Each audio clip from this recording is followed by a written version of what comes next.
Bismillahirrahmanirrahim. Assalamu alaikum students. I hope you will be fine and sitting at home. Students last time हमने exercise 2 भी start की थी जिसमें हमने rational numbers पढ़े थे और क्वेश्चन नंबर 2 हमने कर लिया था, 1 भी हमने कर लिया था। तो लास्ट टाइम मैंने आपको स्टैंडर्ड फॉर्म बनाना सिखाई थी। अब मैं आपको बताऊंगा क्वेश्चन नंबर 8। पहले हम करेंगे क्वेश्चन नंबर 8 जो कि आपकी कॉपी में क्वेश्चन नंबर 2 बन जाएगा, फाइंड द रेसिप्रोकल्स ऑफ। तो आपको मैंने लास्ट टाइम रेसिप्रोकल सिखाए थे, अगेन रिपीट करता हूँ रेसिप्रोकल।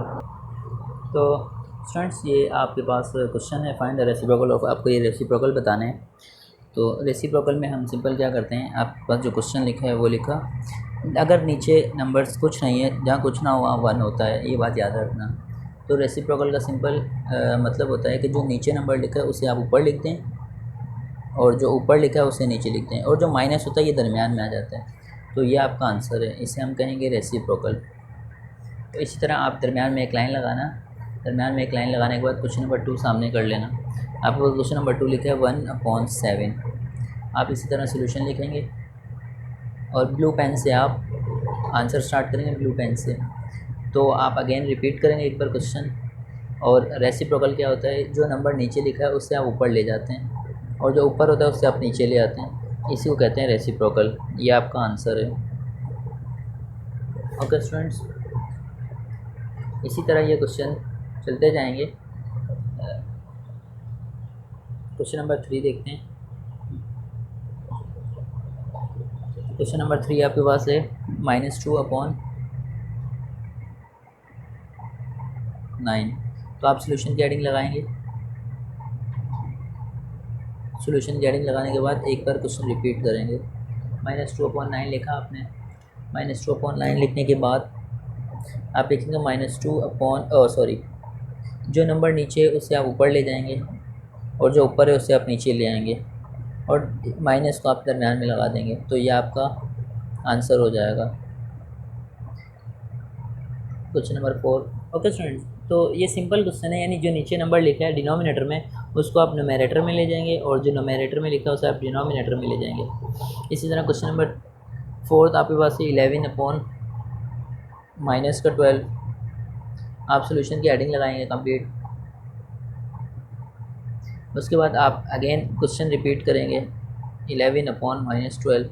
तो -12 नीचे लिखा है, इसे आप ऊपर ले जाएं और 11 को नीचे ले आएँ। तो इस तरह आपका ये क्वेश्चन कंप्लीट हुआ। इसे कहते हैं रेसिप्रोकल। आप बस क्वेश्चन नंबर 5 आप होमवर्क करना। क्वेश्चन नंबर 6 जो है वो देखें, वो थोड़ा सा डिफ़िकल्ट है, चेंज है। -3 × 4/-5। अब इसका आपको रेसिप्रोकल करना है। आप लिखेंगे सोल्यूशन। सोल्यूशन लिखने के बाद अब आप यहाँ पे क्या करेंगे, एक बार रिपीट करें क्वेश्चन।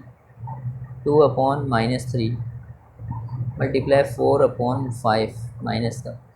अब अगर कैंसिल आउट हो रहा है तो कैंसिल आउट करें, दोनों एक टेबल में नहीं आ रहे तो आप क्या करें, सामने सामने मल्टीप्लाई कर दें। 2 4 ज़ा 8, 3 5 ज़ा 15, minus minus plus, minus minus plus. तो ये आपने अभी आपने सोल्व किया, माइनस माइनस प्लस हो गया, प्लस का साइन लगा दें। ये सोल्व किया। अब इसका आप रेसिप्रोकल करेंगे। तो रेसिप्रोकल करने के लिए आप क्या करेंगे, जो डिनोमिनेटर में उसे आप ऊपर ले जाएं और जो न्यूमरेटर में उसे आप नीचे ले आएँ। तो ये आपका आंसर कंप्लीट हो गया। तो इस तरह आपका आंसर आया 15/8। ओके स्टूडेंट्स, तो लास्ट क्वेश्चन आपके पास क्वेश्चन नंबर 7 है। क्वेश्चन नंबर 7 भी एज इट इज़ यही है, 3/4 × 5/6। तो ये भी सेम क्वेश्चन है। आप इसी तरह जो कैंसिल आउट हो रहे हैं उसे कैंसिल आउट करें, जो कैंसिल आउट नहीं हो रहे उसे कैंसिल आउट नहीं करें। देखें 3 और 6, -3/4 × -5/6। तो 3 1 ज़ा 3, 3 2 ज़ा 6, ये माइनस से माइनस कैंसिल हुआ। अब आप लिखेंगे यहाँ 1, -1 × 5 -5 एंड आपके पास है 4 2 ज़ा 8। ओके स्टूडेंट्स, तो अब आप रेसिप्रोकल करेंगे। रेसिप्रोकल करने के लिए जो 8 है वो ऊपर ले जाएंगे और जो ऊपर है वो नीचे ले आएंगे। ये आपका आंसर हो गया, इसलिए रेसिप्रोकल कहते हैं। तो इस तरह हमारा क्वेश्चन नंबर 8 कंप्लीट हुआ, जो कि हमने रेसिप्रोकल देखा। उसके बाद हम क्वेश्चन नंबर 3 करेंगे। क्वेश्चन नंबर 3 देखें, आप बुक में ही कर लेना। क्वेश्चन नंबर 3 में आपको क्या बताया जा रहा है। क्वेश्चन नंबर 3 में कहा जा रहा है फिल इन द बॉक्स, यानी कि जो बॉक्स है इसे आप फिल करेंगे। तो ये सिंपल है, बॉक्स आप कैसे फिल करेंगे देखें। आपके पास ये आप 4 क्लास ही पढ़ते आ रहे हैं। आप देखेंगे 4, इसके बाद -12, इसके बाद 20, नीचे है 5, इसके बाद बॉक्स है। अब आप 4 का टेबल पढ़ना स्टार्ट करें। 4 1 ज़ा 4, 4 2 ज़ा 8, 4 3 ज़ा 12, यानी 4 का टेबल 3 तक पढ़ा और आंसर 12 आया। यानी 4 को आपने मल्टीप्लाई किया 3 से, आंसर 12 आया। लेकिन 12 के साथ माइनस भी है, तो इसका मतलब 4 के साथ तो माइनस नहीं लगा हुआ, इसका मतलब 3 के साथ माइनस है। तो आपने 4 को मल्टीप्लाई किया -3 से। ओके, तो अब 4 को जिस नंबर से मल्टीप्लाई किया उसी नंबर से आप 5 को भी, नीचे वाले नंबर को भी वही, तो ये भी -3 से मल्टीप्लाई होगा। 5 3 ज़ा 15, आप यहाँ लिखेंगे 15 और माइनस के साथ 15 है। पहले बॉक्स में आंसर आएगा -15। इसी तरह अब सेकंड बॉक्स आप देखें 4 का टेबल आपने कहाँ तक पढ़ा कि आंसर 20 आया।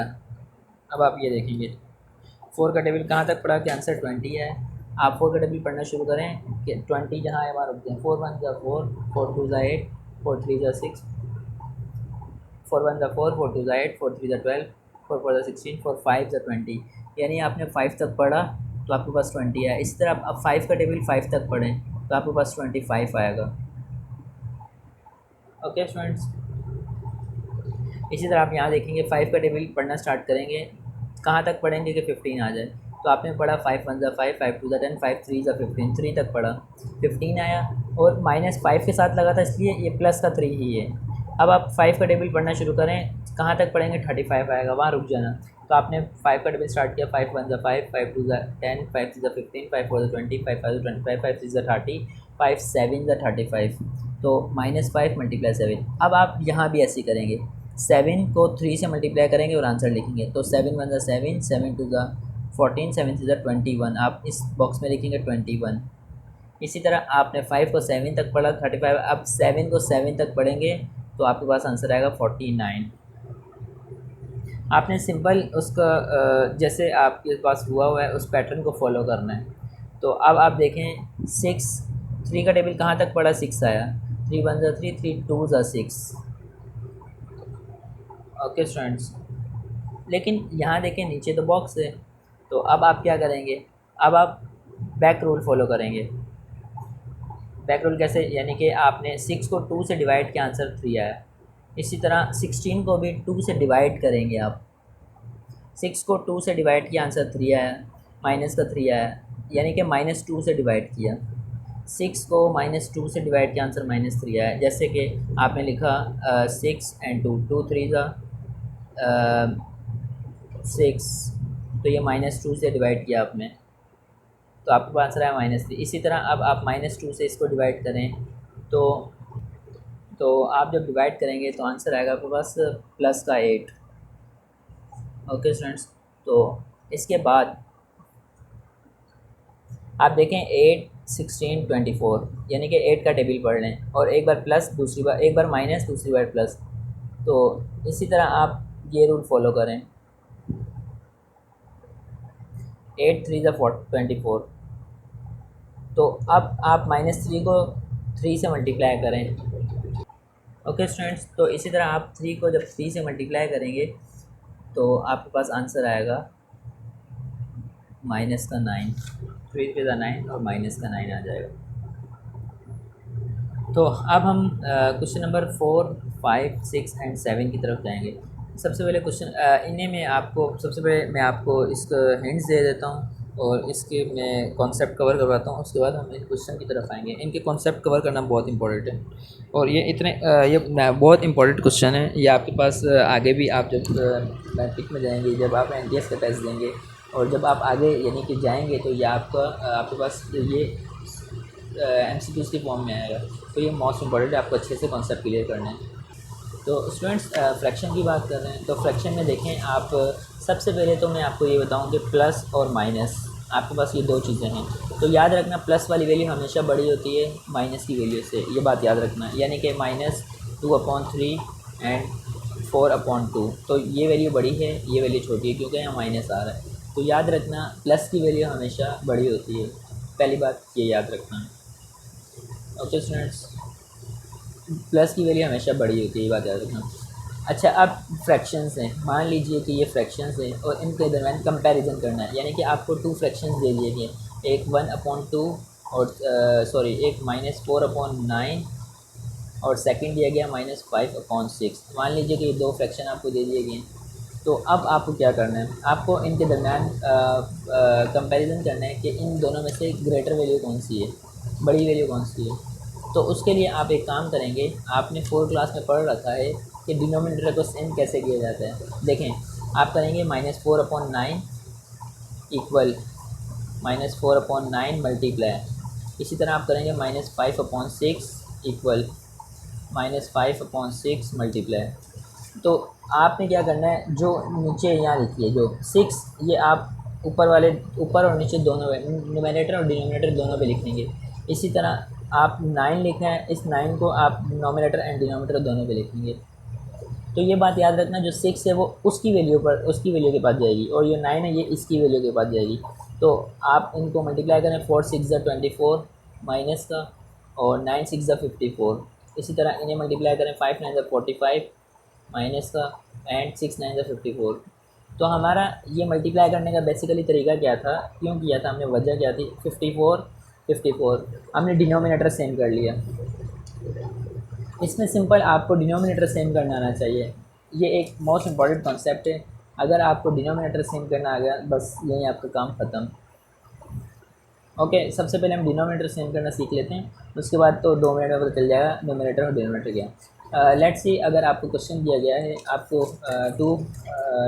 टू फ्रैक्शंस दे दिए गए हैं, वो -5/8 एंड -3/4। तो अगर आपसे पूछने के इसमें से बताओ आप लार्जर वैल्यू कौन सी है, तो आप क्या करेंगे, आप देखेंगे -5/8 इक्वल टू -5/8 को मल्टीप्लाई करेंगे आप 4 से एंड -3/4 को आप मल्टीप्लाई करेंगे 8 से। तो माइनस, क्योंकि देखें ये 8 है, ये दोनों पे आएगा, ये 4 है, यहाँ जाएगा। तो 5 4 20 माइनस का 20, 8 4 32 एंड इसी तरह 3 8 -24 एंड 4 8 32। तो आपने डिनोमिनेटर सेम कर लिया। मेन चीज़ आपको डिनोमिनेटर सेम करना आना चाहिए। अब आप ये देखें, आपके पास एक लाइन्स नंबर की लाइन चलेगी। देखें ये 0 है, 0 के बाद आएगा -1 -2 -3 -4 एंड सो ऑन, चलता जाएगा। 1 2 3 4। अब ये 0 से जब यहाँ वैल्यू जा रही है तो ये ग्रेटर हो रही है, और 0 से जब यहाँ वैल्यू जा रही है तो ये स्मॉल हो रही है। इसका मतलब ये हुआ -1 इज़ ग्रेटर दैन -2, -1 बड़ा है -2 से। ठीक है, हम कहते हैं 2 बड़ा है 1 से, 2 इज़ ग्रेटर दैन 1। ठीक है, जब माइनस दोनों के साथ लग जाएगा तो हम बोलेंगे जो नंबर छोटा होगा ना, एक्चुअल में वो लिखा छोटा है बड़ा ये, तो हम कहेंगे -1 इज़ ग्रेटर दैन -2, -1 बड़ा है -2 से। तो अगर मैं कहूँ -56 एंड -20, तो जो नंबर एक्चुअल में छोटा नज़र आ रहा है ना, माइनस की वैल्यू में वो बड़ा हो जाता है। -20 is greater than -56। Okay students, तो ये चीज़ हमने देखनी थी इसमें।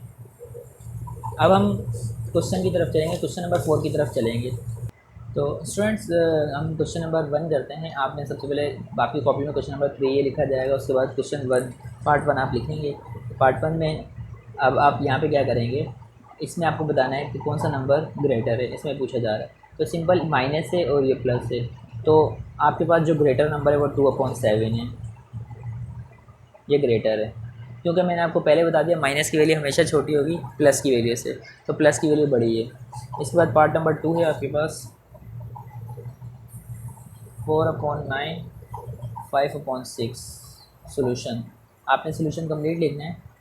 तो इसका जो रफ वर्क है, सबसे पहले हम रफ वर्क कर लेते हैं। इसका रफ वर्क में क्या काम करना है, देखें -4/9 इक्वल -4/9। ये सोल्यूशन के बाद आप ब्लू पेन से करेंगे, दोनों तरफ मल्टीप्लाई लिखेंगे। तो इसी तरह 5/6 -5/6, तो जो नीचे 6 है दोनों पे 6 है, 9 है दोनों पे 9 है। इसी तरह 4 6 -24 54 -45 54। तो स्टूडेंट्स इस तरह आप ये क्रॉस मल्टीप्लिकेशन करेंगे, जो यहाँ नंबर है वो यहाँ आ जाएगा, जो यहाँ नंबर है वो यहाँ आ जाएगा। क्रॉस मल्टीप्लिकेशन करने के बाद आप देखें आपके पास जो